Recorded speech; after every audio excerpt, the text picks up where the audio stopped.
겸손히 하나님의 손을 붙들라 하는 제목으로 함께 말씀을 나누겠습니다. 성경을 반복해서 읽다 보면 이전에는 눈에 들어오지 않았던 말씀이 오늘은 큰 감동으로 다가오는 경우가 많습니다. 그럴 때는 절대로 그 말씀을 지나치면 안 됩니다. 하나님께서 그 말씀을 통해 나에게 하실 말씀이 있기 때문인데요. 그래서 그 말씀을 읽고 또 읽으며 하나님께서 하시려는 말씀이 무엇인지 기도해야 합니다.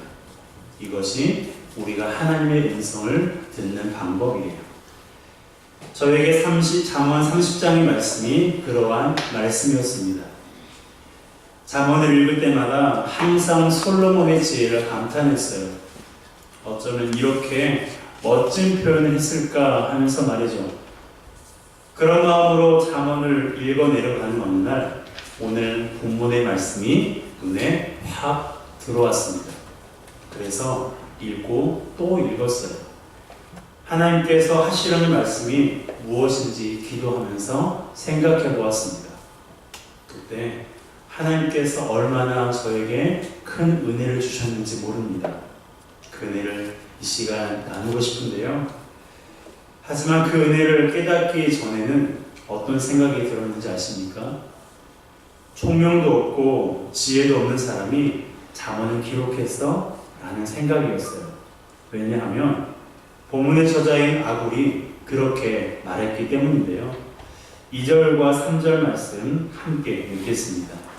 나는 다른 사람에게 비하면 짐승이라 내게는 사람의 총명이 있지 아니하니라. 나는 지혜를 배우지 못하였고 또 거룩하신 자를 아는 지식이 없거니와.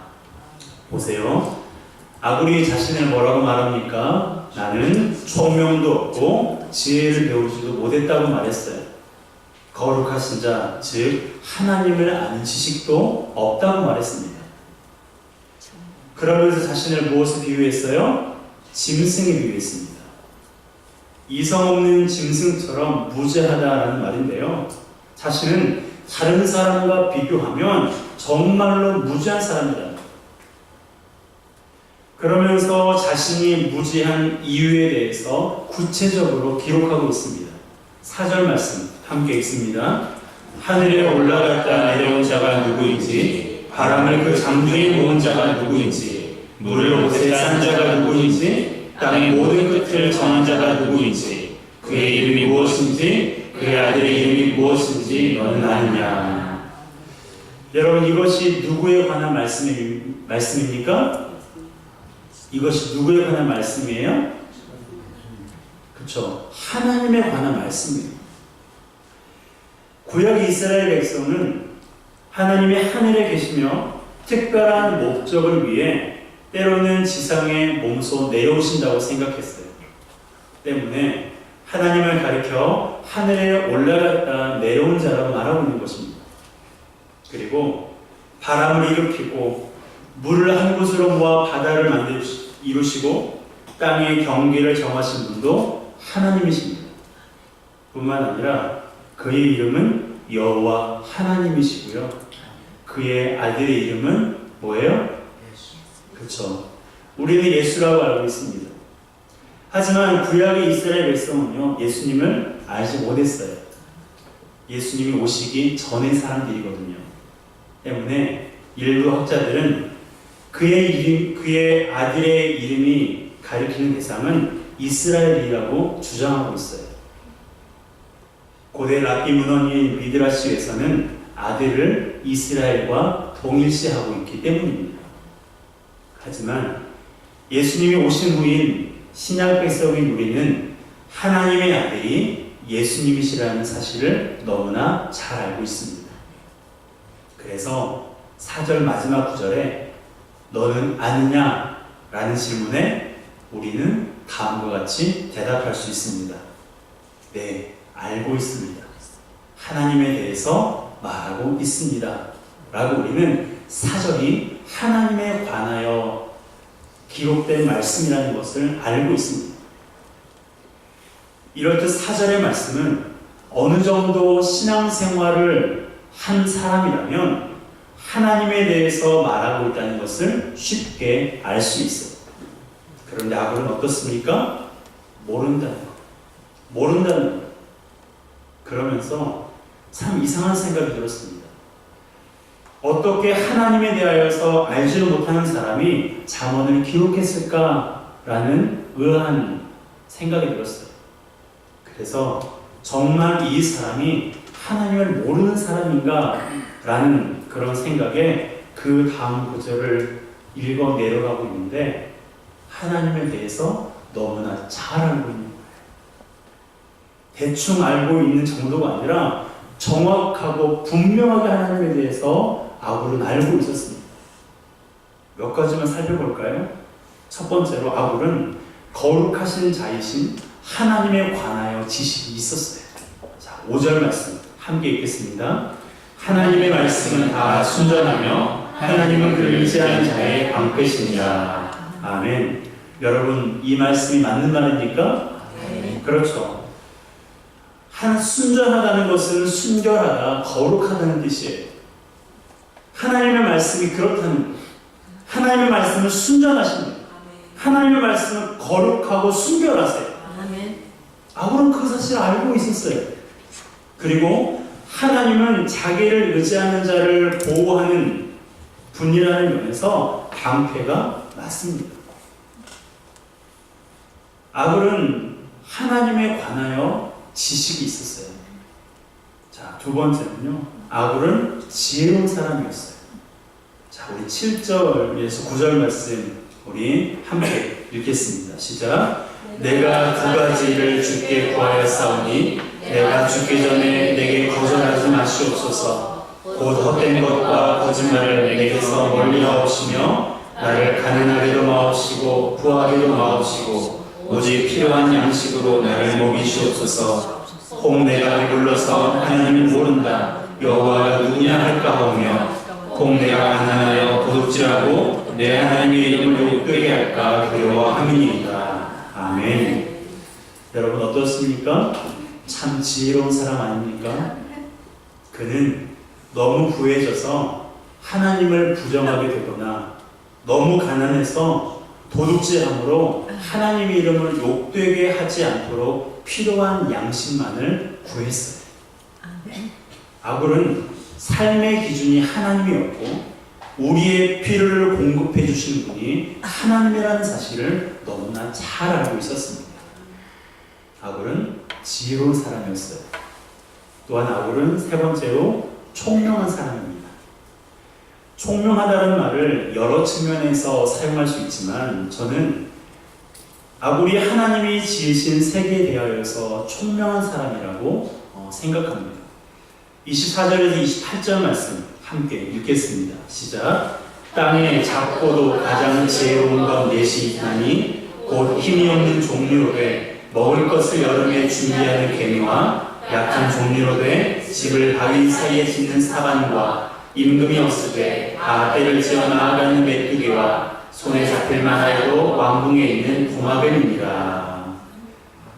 여러분은 개미를 보면서 사반을 보면서 그리고 메뚜기와 도마뱀을 보면서 이렇게 생각해 보신 적이 있습니까?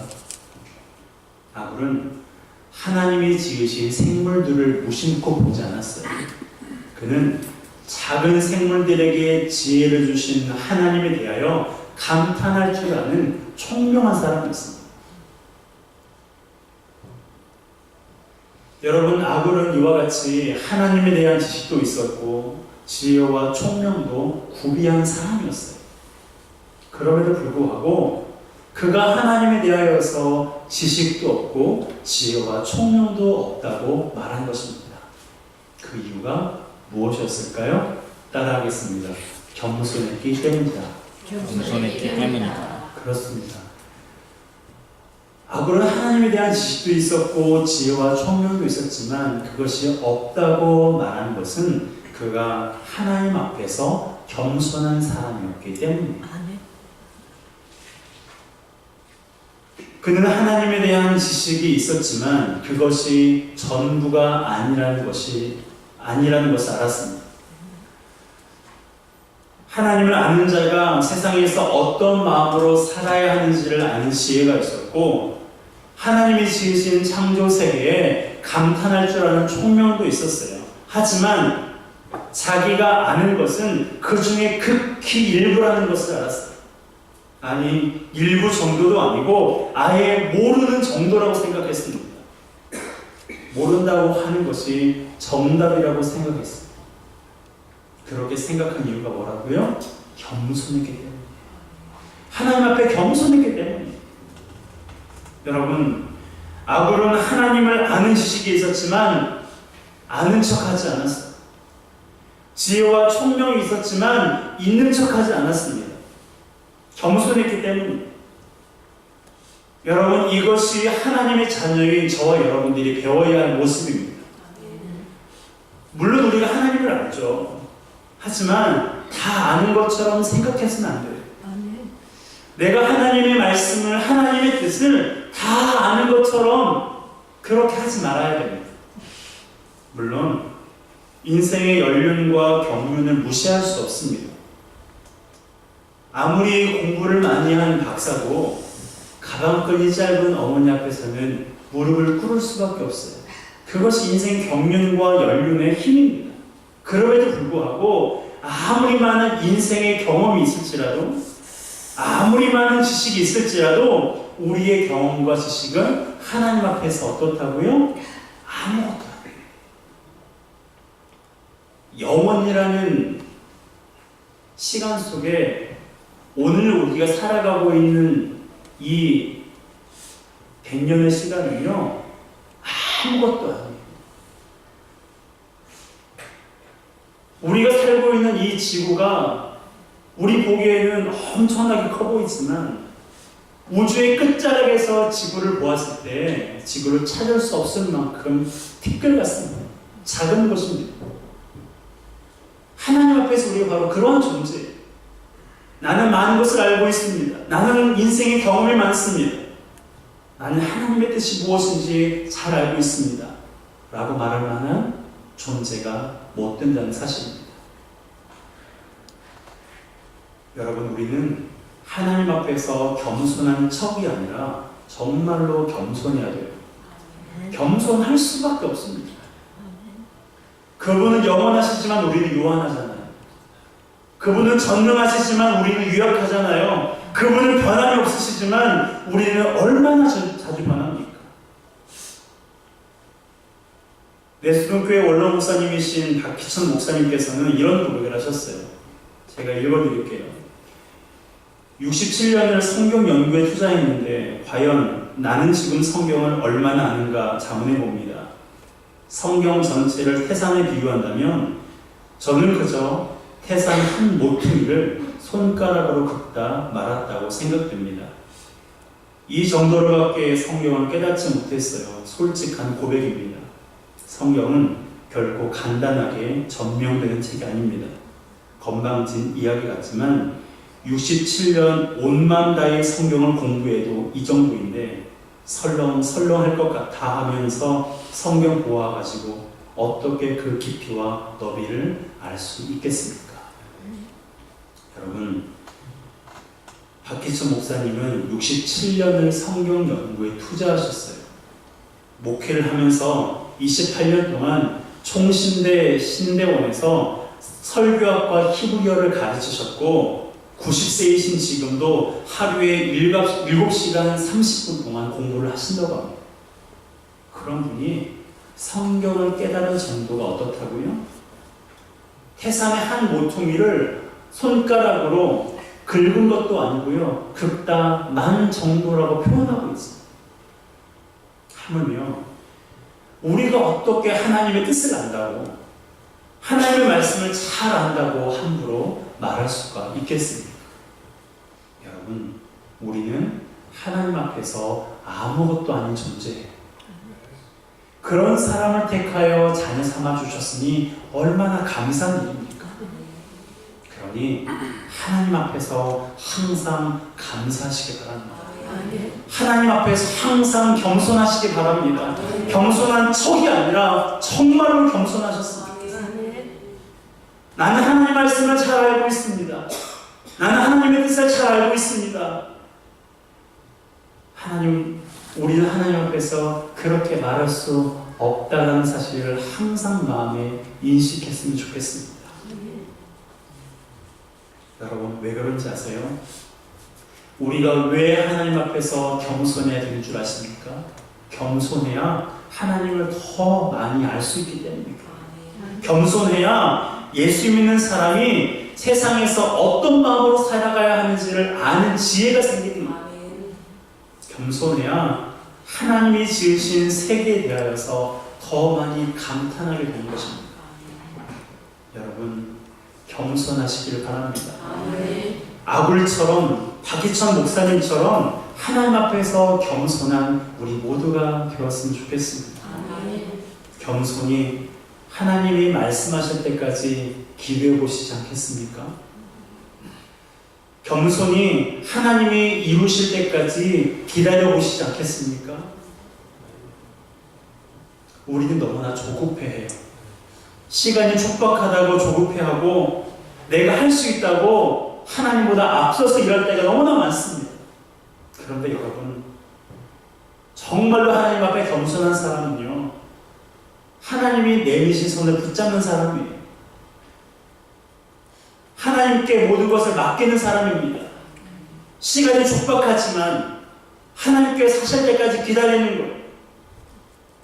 내가 할 수 있는 것처럼 보여지지만 내가 아니라 내가 나서지 않고 하나님께서 앞서서 일해주시기를 기다리는 것입니다.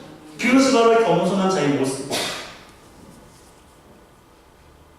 우리의 손을 잡으신 하나님의 손이 가장 정확한 시간에 가장 확실한 방법으로 우리를 도우십니다.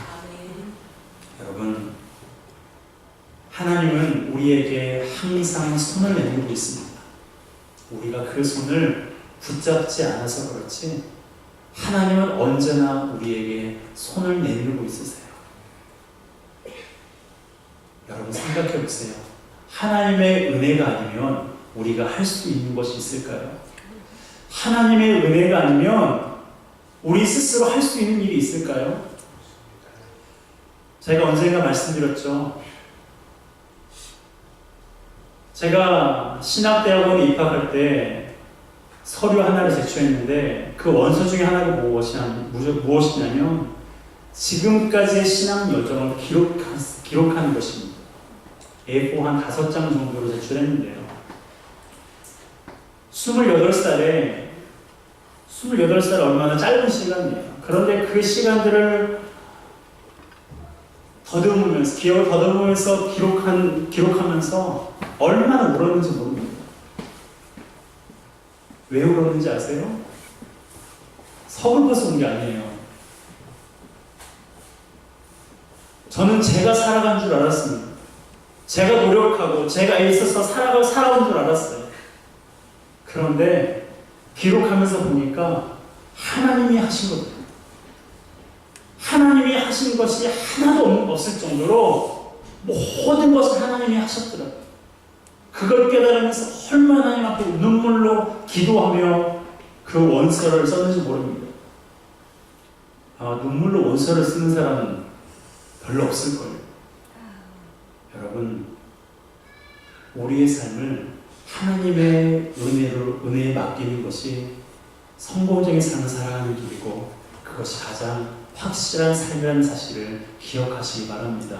아멘. 우리가 이 시간 이곳에 있는 것도, 우리가 이날 이때까지 살아있는 것도 모든 것이 하나님의 은혜입니다.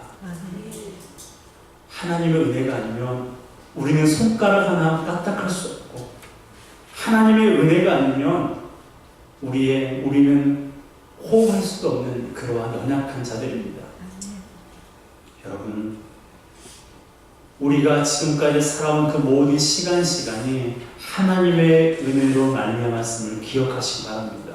그러므로 내가 하려고 하지 마세요. 시간이 촉박하다고, 그리고 내가 할 수 있는 것처럼 보인다고 나서지 마세요.